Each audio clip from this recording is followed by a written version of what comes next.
Vamos falar do ponto B2 e B3? Eu vou falar eles juntos porque eles meio que se misturam um pouquinho aqui na descrição, tá? Então eu vou acabar falando os dois juntos nesse vídeo. O ponto 2, ele fala insistência nas mesmas coisas, adesão inflexível a rotinas ou padrões ritualizados de comportamento verbal e não verbal. Por exemplo, sofrimento extremo em relação a pequenas mudanças, dificuldade com transições, padrões rígidos de pensamento, rituais de saudações, necessidade de fazer o mesmo caminho ou ingerir os mesmos alimentos diariamente, né? Então, ali temos a rigidez do autismo, ela fica inflexível ou cria rituais para fazer as coisas, tá? E isso acontece muito, gente, pela sobrecarga mesmo do cérebro, como eu falei pra vocês nos outros vídeos. Eu tô batendo muito nessa tecla, porque entendendo isso, fica muito mais fácil de entender as crises, por que essas coisas acontecem. E vai ficar mais fácil poder ajudar os nossos filhos, as pessoas que a gente... Que é isso, Theo? Comendo papel. As pessoas que a gente convive que tem autismo, tá? Então, pra eles... e a gente pode usar isso a favor da gente, tá? Usar os padrões, os rituais, pra garantir ali aquisições de habilidades. Às vezes a gente vê esses critérios diagnósticos... Por isso que eu tenho críticas ao DSM-5, sabe? Porque ele fala como se tudo fosse muito defeito ou negativo. E a gente tem que tirar um pouco dessa visão do defeito e negativo, né? Porque não é, isso é só uma forma de funcionamento diferente, tá? E o autista, ele precisa de suporte apenas porque o mundo não é autista. Se o mundo fosse autista, não precisava de suporte, porque todo mundo falava a mesma língua, não tinha os códigos que tem, né, dificultando ali a compreensão da pessoa autista e tudo mais. Mas como nós vemos no mundo típico, choca as duas realidades, tá? Se fosse ao contrário, também seria difícil, porque são pessoas com funcionamentos diferentes e choca as duas realidades. Então, convido vocês a olharem essas características com outros olhos, tá? Muitas delas podem ser coisas positivas, se entendidas e bem cuidadas e adaptadas. No caso aqui dos rituais, a gente pode usar isso a nosso favor nos tratamentos, tá? Tirar um pouco da cabeça isso de tentar fazer a pessoa parar de ser autista ou parecer menos autista. Isso é muito agressivo para uma pessoa autista, isso é muito ofensivo até, que ela tenha que estar o tempo todo fingindo ser quem não é. Então, é importante entender que dá para usar essas características ao favor da pessoa autista para que ela consiga se desenvolver. Mais pra frente a gente vai falar um pouco mais disso, principalmente nas partes de intervenções e os nossos debates sobre isso, tá? Então, eu quero muito trazer essas reflexões para vocês também. Então, aqui esse foi o ponto 2, né? Ela tem ali rituais para fazer as coisas e tudo mais. O ponto 3, interesses fixos, altamente restritos. Ô, Thelzinho, não amassa esse papel não, deixa eu te dar outro papel. Esse aqui, ó, pronto. Esse aqui tá ótimo pra amassar. Interesses fixos e altamente restritos que são anormais em intensidade ou foco. Por exemplo, forte apego a ou preocupação com objetos incomuns, interesses excessivamente circunscritos ou perseverativos. A criança é muito apegada a uma roupa, a um brinquedo, a um saquinho. Não necessariamente precisa ser brinquedo, mas a criança, ela se apega a uma coisa que é incomum, né? Ela quer ficar segurando ali um copo específico. Enfim, ela tem aquilo ali como um apego para ela. Fica preocupada com aquilo, quer levar para todo canto, né? E também tem interesse restrito, o foco dela é restrito em algumas coisas. Agora vamos para a parte que complementa, para poder falar mais sobre isso, ó. Adesão excessiva a rotinas e padrões restritos de comportamento pode ser manifestados por resistência a mudanças. Então, o autista, ele vai pegar uma rotina mais fácil, mais rápida. Ele precisa da rotina, faz parte dele pro funcionamento dele, né? Vamos pensar aquele negócio que eu tava falando pra vocês. A gente tem que fazer tantas coisas calculadas que o nosso cérebro não é automático, né? Que aí a rotina ajuda a pessoa autista a conseguir fazer mais coisas, porque ela vai conseguir automatizando no cérebro algumas coisas e assim gera menos sobrecarga para ela.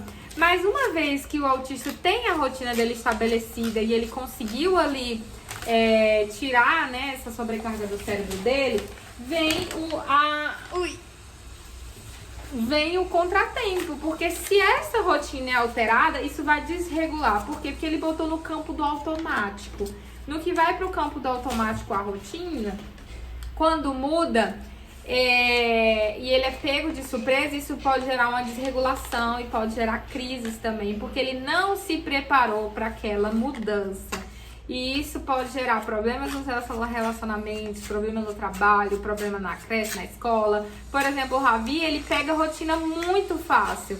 Qualquer rotina que a gente queira implementar, se a gente bota ela ali por 2, 5 dias, ele já pega aquela rotina e toma pra ele e tá tudo certo. Mas quando tem que mudar a rotina, às vezes acaba tendo ali algumas complicações. Por exemplo, a creche tem uma rotina e eu sei que lá na creche tenha essa dificuldade, às vezes, quando vai ter uma apresentação que não tá na programação, uma atividade que, né, que é fora da rotina da creche, lá, às vezes, tem dificuldade de ter essa transição com ele, né? Isso a professora já me falou lá.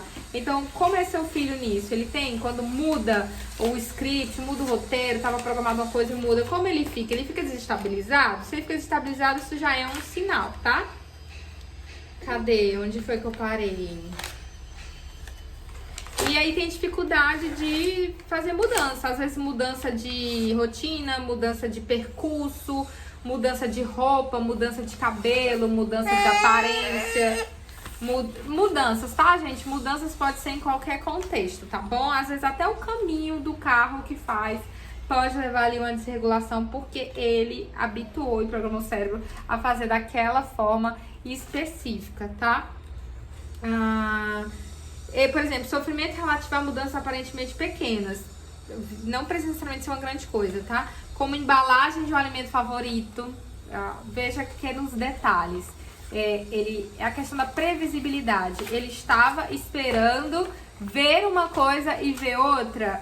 É mais difícil esse processo. Então, uma simples mudança de embalagem, uma mudança de cheiro, uma mudança simples, até na outra pessoa, de cabelo, maquiagem, às vezes vai causar ali um impacto nesse processo, tá? Insistência em aderir a regras, rigidez de pensamento, é a rigidez do autismo, né? A pessoa começa a se apegar a regras, mas como é que faz isso? Isso daqui, assim, assado, como é que se faz, né? Inclusive, até citando um exemplo, né? Aqui teve um problema aqui em casa, compartilhando com vocês, do casamento do meu irmão. A entrada seria de uma forma, e aí mudou a entrada, né? E aí eu já tinha me programado para aquela entrada. E aí, para vocês entenderem como funciona um pouco o nosso cérebro, né? Uma vez que mandaram o script da entrada, eu saí verificando tudo. E isso vai ser assim, em detalhes. Por quê?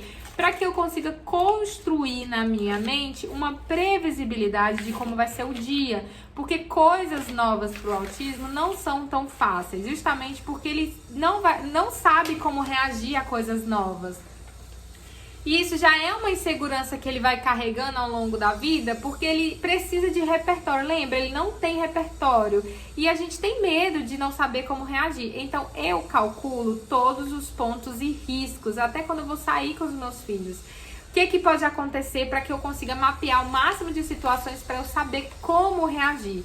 Quando acontece uma situação que eu não calculei antes, eu fico sem reação e tenho tendência a entrar em crise. Pois bem, passada a programação do casamento, do cortejo, eu fiz todas as perguntas para construir a cena na minha cabeça e eu me preparar para possíveis situações. Então, observa o desgaste mental que eu precisei ter nesse período para poder calcular. Eu tive que viver o momento em diversas situações antes, supondo coisas podendo acontecer, para eu poder ter ali um repertório de reações para aquele momento. Afinal, um local público, um lugar que eu não conheço, não aconteceu ainda, então não existe uma previsibilidade, a gente tenta dar previsibilidade de alguma forma. Pois bem, o cortejo mudou e não me avisaram. O casamento não aconteceu ainda, tá, gente? Descobri por um acaso e isso não caiu bem, porque pra mim foi muito difícil entender que tinha mudado. Sabe quando a pessoa fica relutando e acaba sendo até um pouco chata no processo, né? Porque você fica relutando, você quer entender ali, tipo, mas por que mudou? Porque a mudança, além de ser difícil, deixa eu subir aqui pra eu continuar falando e não vazar um nudes aqui, né, minha gente? Então, foi uma situação um pouco complicada porque eu precisaria mudar agora na minha cabeça e reconstruir de novo como seria o novo cenário. E ainda bem que eu descobri antes, que se eu descobrisse no dia, não ia dar bom, né? Então, se você sabe já que seu filho é autista e tudo mais, dê pra ele previsibilidade, dê pra ele o máximo de aparatos para que ele consiga se regular e conseguir saber se o plano vai mudar. Avisa pra ele que o plano vai mudar, tá? E se eu avisar, a crise vem antes, é melhor vir antes do que na hora, tá bom? Então avisa antes pra poder preparar a mente, né? Porque vai ser ruim, ele vai ter que lidar com aquilo em algum momento, é melhor ele lidar com aquilo antecipadamente, tá certo? E também ali ensaiar com ele, principalmente se for muito pequeno, ensaiar com ele possíveis situações, a gente pode usar ali histórias sociais nesse processo, né? Pra poder ensaiar possíveis situações que podem acontecer e ele tá preparado pra coisas quando saírem do imprevisto, tá bom? Cadê? Existência de regras, pensamento. Ou por padrões ritualizados de comportamento verbal e não verbal. Por exemplo, perguntas repetitivas, percorrer um perímetro. Interesses altamente limitados e fixos no transtorno do espectro autista tendem a ser anormais em intensidade ou foco. Por exemplo, criança pequena muito apegada a uma panela, preocupada com aspirador de pó, adulto que gasta horas escrevendo tabelas com horários, certo? Então, esses são alguns exemplos, né, de focos diferentes de interesse, tá? E aí, os padrões ritualizados que a criança vai criando, por exemplo, ela quer sempre ir pelo mesmo caminho. Quando chega em casa, ela tem que pegar na porta. Pra dizer oi, tem que dizer oi de um jeito específico. Pra escovar o dente, tem que colocar a pasta de um jeito específico. Ela vai criando diversos rituais e quando não se segue o ritual, aquilo desestabiliza a criança, justamente por causa da rigidez cognitiva e a previsibilidade que ela desenhou na cabeça dela. Então, isso também é uma forma. Seu filho, como é hoje, ele tem que ser de um jeito específico, não pode alterar. Como é esse processo? Ele tem algum ritual específico quando acorda, quando vai fazer alguma coisa, pra brincar, ele faz alguma coisa antes ou tem que fazer alguma coisa depois, tá? Isso não é um problema, tá, gente? Ressalto, isso não é um problema, é só uma característica que ajuda ali a chegar ao diagnóstico, tá bom? Problema é se estiver de fato impactando dele fazer uma coisa realmente importante. Isso tá impactando ele a dormir bem. Isso tá impactando ele a comer melhor. Aí a gente tem que ver como reeducar a situação. Agora, se tá impactando só em coisas que são irrelevantes, não precisa estar alterando os rituais da criança, né? Agora, vamos para o ponto 4.